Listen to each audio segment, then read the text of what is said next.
Sebelum Feng Tianxing dapat berbicara, lawan mulai berbicara terlebih dahulu. Kamu adalah Feng Tianxing yang disebutkan Kakyu. Menurutku kekuatanmu tidak terlalu bagus. Kakyu juga mengatakan bahwa kamu bisa melawannya selama puluhan ronde. Kurasa tidak, Feng Tianxing hanya tersenyum.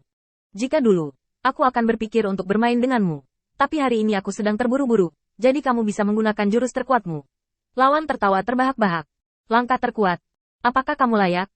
Feng Tianxing mengabaikan niatnya, dan mengangkat tangannya, dan di telapak tangannya, kekuatan Dao mulai mengembun. Lawan pada dasarnya akan mati jika trik ini digunakan.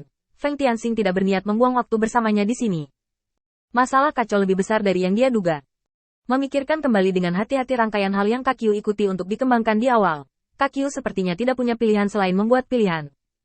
Adapun fakta bahwa dia menyelamatkan Kakyu beberapa kali, itu menjadi beban dan tekanan di hati Kakyu. Jika tidak ada tekanan eksternal dan keraguan diri internal, maka semuanya akan baik-baik saja. Tapi sekarang masalah muncul, pihak Kakyu hanya bertahan sementara dan tidak menunjukkannya. Dalam arti tertentu, ini adalah kebaikan Kakyu untuk menyelamatkannya di awal. Itu masih ceroboh, bergumam pada dirinya sendiri. Meninggalkan kesimpulan ini, Feng Tianxing dengan santai membuang kekuatan Dao di tangannya. Mengandalkan kemampuan Dao yang hampir menantang surga untuk mengunci musuh. Jika Anda membuangnya, hasilnya sudah hancur. Feng Tianxing berbalik dan langsung pergi. Semua bawahanku akan mundur bersamaku. Aku perlu menangani beberapa masalah sepele, dan kalian semua berkumpul. Ketika suara Feng Tianxing jatuh, hampir pada saat yang sama, cahaya menyilaukan melesat ke langit, merobek seluruh langit menjadi pucat. Bang, raungan itu seperti guntur genderang perang, dan guntur itu meledak. Saat kekuatan jalan itu meledak, retakan yang tak terhitung jumlahnya muncul di tanah, diikuti oleh kepulan asap dan debu. Panggilan. Garis pandang semua iblis dibatasi setengah langkah dari sisi mereka. 100 setan bersatu kembali secepat mungkin, bekerja sama untuk melawan dampak kekerasan ini. Hanya untuk menahan akibat dari serangan ini, mereka harus bekerja keras, jadi tidak perlu membicarakan tentang pindah. Setelah setengah jam, debu berangsur-angsur menghilang, tanah sudah tertutup retakan, dan area pepohonan yang luas dengan titik ledakan sebagai intinya jatuh dengan rapi ke satu sisi. Itu adalah tanah datar sebelumnya, tetapi sekarang telah menjadi lubang dan jurang yang sangat dalam.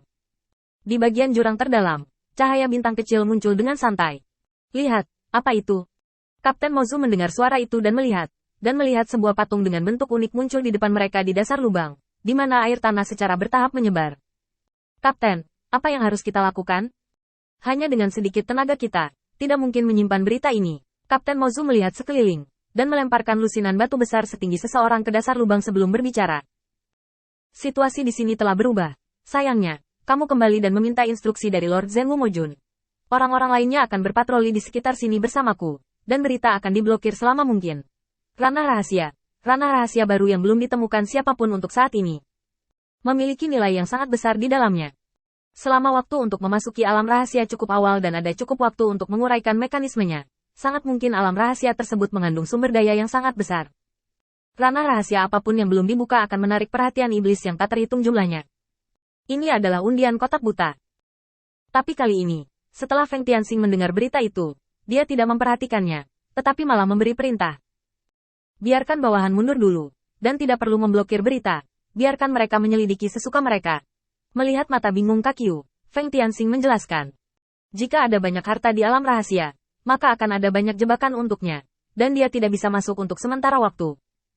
Jika seseorang menerobos masuk dengan santai, itu hanya dapat menunjukkan bahwa dunia rahasia tidak berharga. Setelah menjelaskan, Feng Tianxing terus berbicara dengan Kakyu. Sebenarnya, aku membuat pilihan kali ini dengan sengaja. Aku sudah memeriksanya, dan beberapa saudaramu telah pergi. Aku hanya bisa merasa sangat menyesal. Tentara kendur, persenjataan tidak lengkap, dan kami tidak memiliki bala bantuan nyata di belakang kami. Kami hanya bisa mengandalkan diri sendiri. Pada saat kritis ini, jika mereka mengendur, begitu Song Yi menelepon, semuanya akan hilang. Kakyu menundukkan kepalanya, dan setelah lama berpikir, dia akhirnya mengeluarkan sebuah kalimat. Sebenarnya, Songta tidak akan datang, kan? Aku tahu dari beberapa tindakan Songta, karena kamu datang ke sini untuk garnisun. Pusat gravitasi pertahanan Songta malah jatuh di kedua sisi, membersihkan penghalang alami.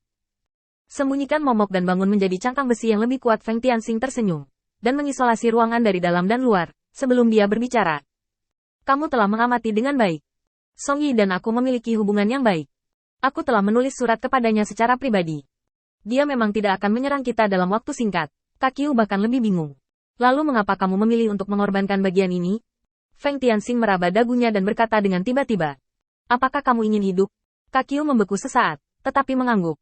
Hidup? Siapa yang tidak ingin hidup? Apakah ada setan yang ingin dikubur lebih awal dan dikubur? Bukankah ini akal sehat dasar? Tetapi pada saat ini, pasti tidak mudah bagi Feng Tianxing untuk mengatakan apa yang tampaknya telah menjadi kesimpulan sejak lama. Jika kamu memiliki sesuatu untuk dikatakan, kamu dapat mengatakannya secara langsung. Kurasa kemampuanku untuk menanggungnya tidak buruk. Kakyu tidak lagi berniat untuk berputar-putar dengan Feng Tianxing, dan hanya bertanya secara langsung. Feng Tianxing berkata terus terang. Masalah ini sebenarnya sangat sederhana. Jika saya ingin hidup, saya membutuhkan orang-orang saya untuk mendukung saya.